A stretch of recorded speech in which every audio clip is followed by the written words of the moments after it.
With increasing competition and increasing division of labor, the purposes of life become harder to attain, that is, they require an ever-increasing infrastructure of means. A larger proportion of civilized man remains forever enslaved, in every sense of the word, in the interest of techniques. The conditions on which the realization of the ultimate object depends claim their attention, and they concentrate their strength on them, so that every real purpose completely disappears from consciousness. Indeed, they are often denied. This is encouraged by the fact that in culturally developed relations the individual is born into a teleological system composed of many links, for example, with reference to customs that are taken as categorical imperatives, whose origin as a precondition for social purposes no one questions anymore. The individual accepts collaboration for long-established purposes, while even his individual goals are frequently seen as self-evidently given by the surrounding atmosphere, and gain their validity more in his actual existence and self-development rather than through a clear consciousness. All these circumstances contribute to the fact that not only the final goals of life as such, but also those within life are allowed to rise only imperfectly into the stream of consciousness and to concentrate and direct consciousness towards the practical task of the realization of means.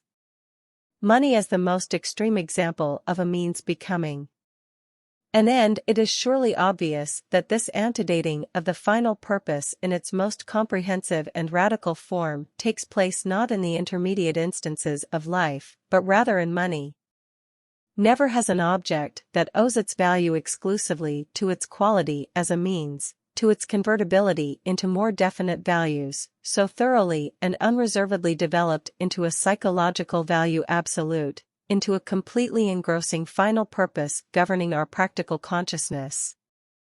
This ultimate craving for money must increase to the extent that money takes on the quality of a pure means.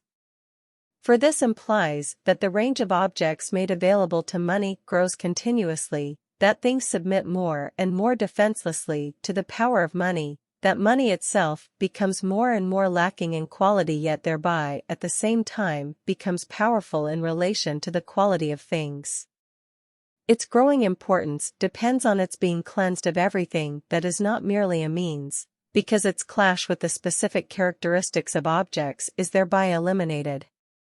Money's value as a means increases with its value as a means right up to the point at which it is valid as an absolute value, and the consciousness of purpose in it comes to an end. The inner polarity of the essence of money lies in its being the absolute means and thereby becoming psychologically the absolute purpose for most people, which makes it, in a strange way, a symbol in which the major regulators of practical life are frozen. We are supposed to treat life as if each of its moments were a final purpose. Every moment is supposed to be taken to be so important as if life existed for its sake. At the same time, we are supposed to live as if none of its moments were final, as if our sense of value did not stop with any moment, and each should be a transitional point and a means to higher and higher stages.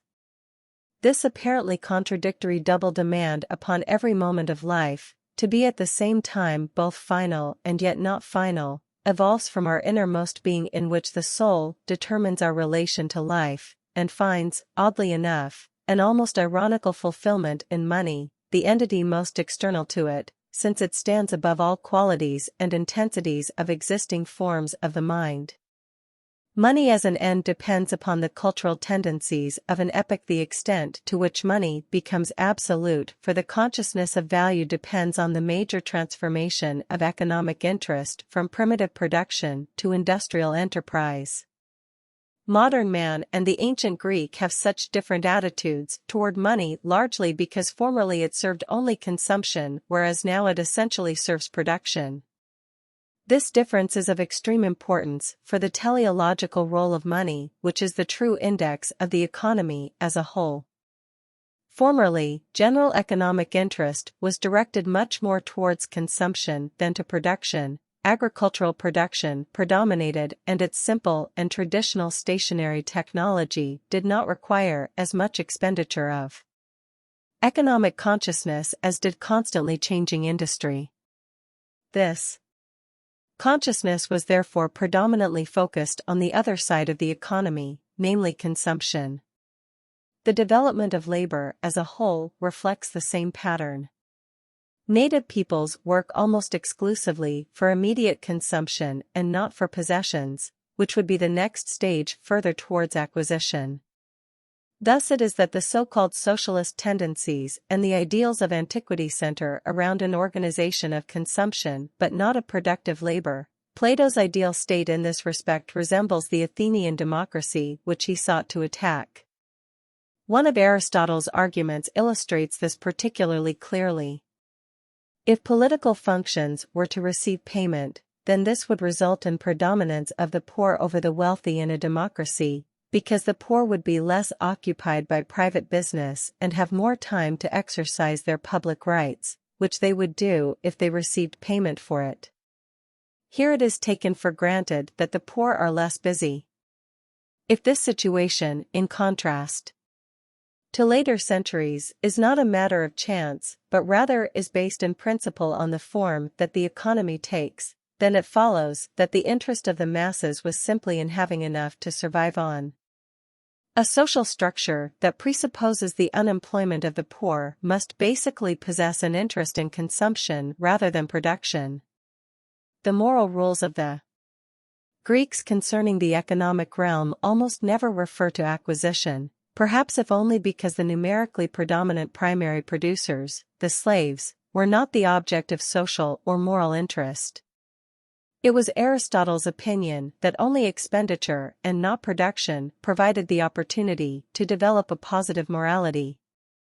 This coincides with both Aristotle's and Plato's opinions on money, which was considered by both to be only a necessary evil. Money reveals its indifferent and empty character particularly clearly where the value emphasis is exclusively upon consumption, because here it is immediately confronted with the final purpose of the economy, whereas, as a means of production, it is both more removed from the final goal and surrounded by other means in comparison with which it possesses a totally different relative significance. This distinction in the meaning of money can be traced back to the ultimate decisions in the spirit of each epoch. The conscious overestimation of the interest in consumption over that in production has its origin in the predominance of agrarian production.